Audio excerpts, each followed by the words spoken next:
Alright, welcome back. So I cleaned up a little bit, as you can see. The garbage is gone. Cleaned up the seams also just a little bit.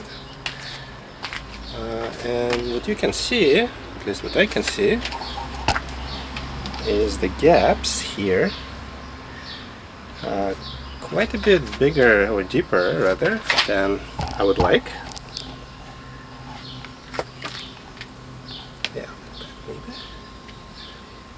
So I'm not going to be filling that with sand. Today the material of choice is going to be pea gravel, like so. So basically the difference between different aggregates is the size and shape of particles. So basically the play sand is probably the most fine-grained one. So don't use play sand in at least outdoor construction. Not only it's more expensive, it's very light because the particles are very small, and usually if there's any water around, it washes out very easily. The construction sand is better, more coarse particles, so it doesn't wash out as easily. But if you have ants, and a lot of people have ants somewhere around the house, they're able to actually dig it out. Quite extensive tunnels in there.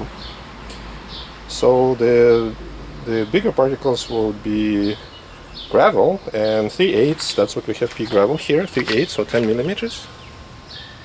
That's probably the smallest ones you can get in at least the regular hardware store. And then it goes up from there. You can get bigger and bigger, so the bigger they are, the harder it is to move them by water or by anything else. But well, obviously then you can't feed them into the holes like that, and also the surface is going to be more uneven. Also the gravel particles could be more rounded, like the pea gravel here, we'll see it, or it could be just crushed rock. In this case you will have jagged edges, and yeah, these are interlocking better, but also that means that they are not settling as tightly as the rounded gravel. Okay, so let's just get started. So the reason why I'm even putting the gravel down there is I want to fill some of these voids. I don't need to fill it to the top, certainly, because that's the backer rod and the sealant is going to take care of that. But yeah, I just don't like the idea of cavities like that, just sitting there completely empty down there. Okay, so let's get started.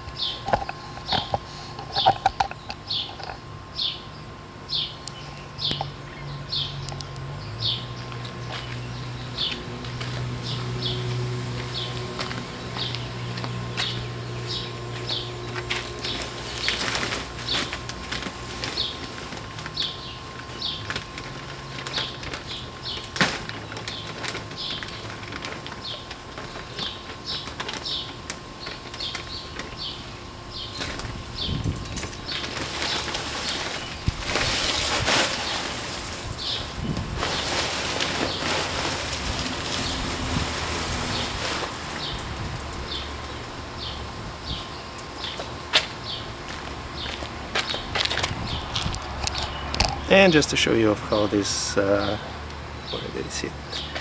Like that. Yeah, that's our pea gravel. So very small pebbles, and you see they're rounded, so they're not jagged, not just crushed rock. So that's what we're putting down there.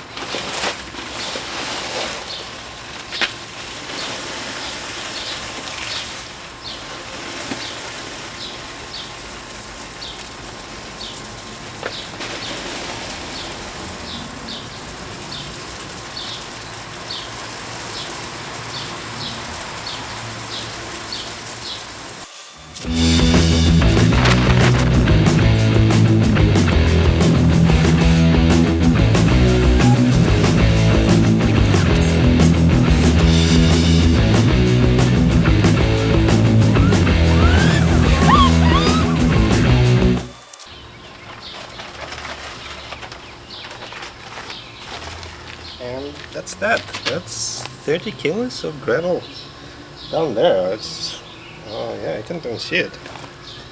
Okay, so let's get the second bag then.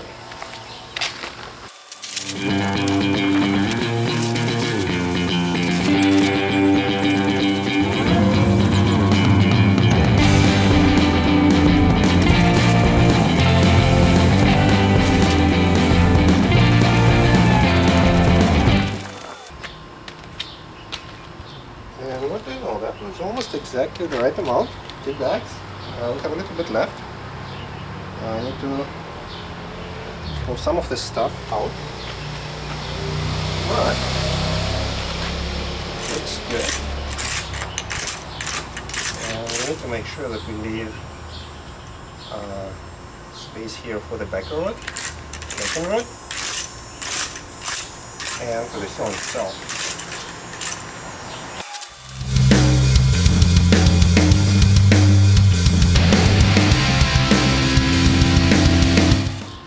By the way, I'm using this scraper tool, which is entirely not designed for doing anything like that.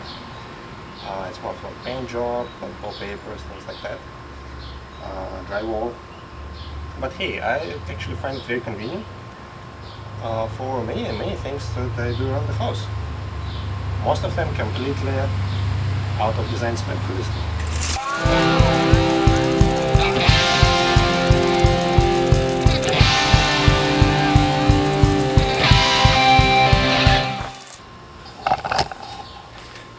Alright, and that's how it looks like now. As you can see, we've left quite a bit of space here.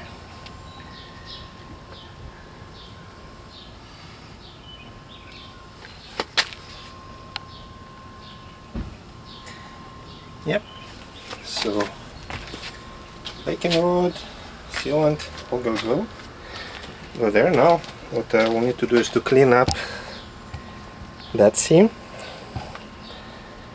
You see it? Yeah, that seam. See, there's a lot of gravel got in there. I probably won't need to put any backing rod in there. It's close enough. So, but I still want to put the sealant on top there. Even though that may or may not be necessary. But while I'm doing this, might as well. And I'll probably fill in a little bit with sand this time, these gaps. These are not going to move. These are not seams in between 2 different plates. That's really just the hollows in the single concrete block, so they stay the same. I just don't want anything that I'll put on top to sag into the cavity. So that's that. So I'll finish cleaning up the of the gravel off camera. And yeah, then we'll move to the next step, which is gonna be, well, starting to cover it up. Alright, and I'll see you soon then.